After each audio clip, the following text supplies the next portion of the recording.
क्या देश के सबसे बड़े दलित नेता बनने वाले हैं चंद्रशेखर? मायावती को किनारे करने का प्लान चंद्रशेखर ने बना लिया है। बीएसपी खत्म हो जाएगी, आजाद समाज पार्टी कुछ ऐसा करने वाली है। नए वक्फ कानून का विरोध छोड़कर अचानक चंद्रशेखर रावण अमेरिका क्यों गए थे? क्या किसी बड़ी प्लानिंग के लिए उनको देश की सियासत छोड़कर अमेरिका जाना पड़ा?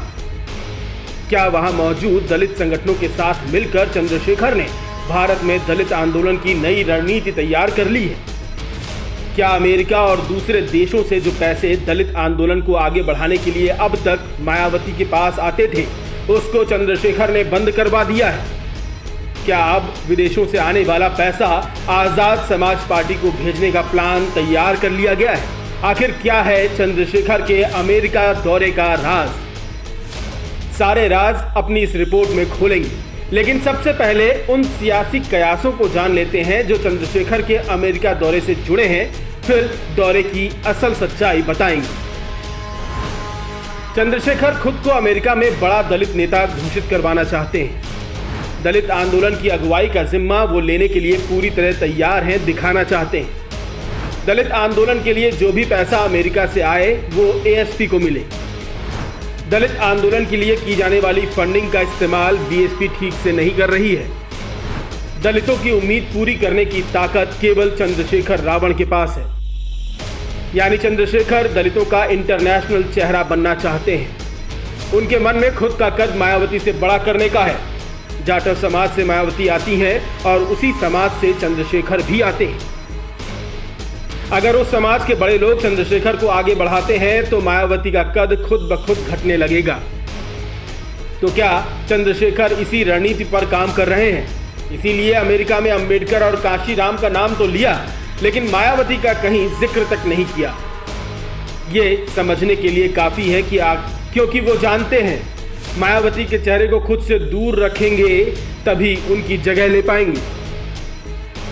अब आपको समझाते हैं कि क्यों देश में मायावती जी का सम्मान करने की बात कहने वाले रावण बाहर या अपने किसी भी मंच पे उनकी बात तक नहीं करते। दरअसल मायावती और चंद्रशेखर दोनों जाटव दलित समुदाय से हैं। उत्तर प्रदेश में जाटव दलित आबादी का बड़ा हिस्सा है। दोनों का राजनीतिक आधार पश्चिमी उत्तर प्रदेश ही है। सहारनपुर, मुजफ्फरनगर, नगीना, बिजनौर जिले दोनों के गढ़ हैं। मायावती ने बिजनौर से अपनी राजनीतिक शुरुआत की, जबकि चंद्रशेखर ने सहारनपुर और नगीना में अपनी पैठ बनाई। मायावती अपने दौर में आक्रामक रही तो चंद्रशेखर अभिमुखर है।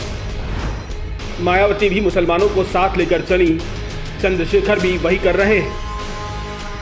मायावती ने चंद्रशेखर को स्वार्थी और बिकाऊ कहा था, लेकिन दलित समुदाय अब उन्हें टिकाऊ मानने लगा है, जिसकी गूंज अमेरिका तक सुनाई पड़ रही है।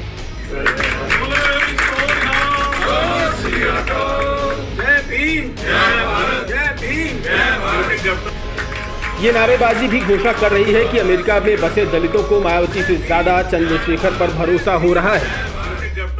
वैसे भी मायावती की अब सड़क वाली राजनीति लगभग खत्म हो चुकी है और चंद्रशेखर सड़कों पर उतरकर मायावती के पुराने दिनों की याद दिला रहे हैं।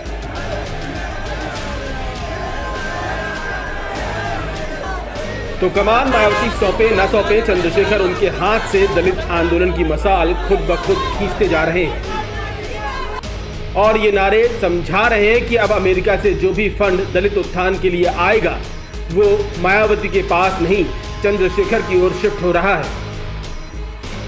वैसे इन कयासों से इतर मामला इतना था कि अम्बेडकर जयंती के मौके पर चंद्रशेखर रावण को अमेरिका बुलाया गया था, जहां वो कई दलित कार्यक्रमों में शामिल हुए। अब आप तय कीजिए, चंद्रशेखर कार्यक्रम में शामिल होने गए थे या अपने लिए एक माहौल और पार्टी के लिए फंड का इंतजाम करने गए थे? अपनी राय हमें कमेंट करके जरूर बताएं। न्यूज़ कोरिडोर्स आप हमें YouTube पर, Instagram पर, X पर और Facebook पर फॉलो कर सकते हैं।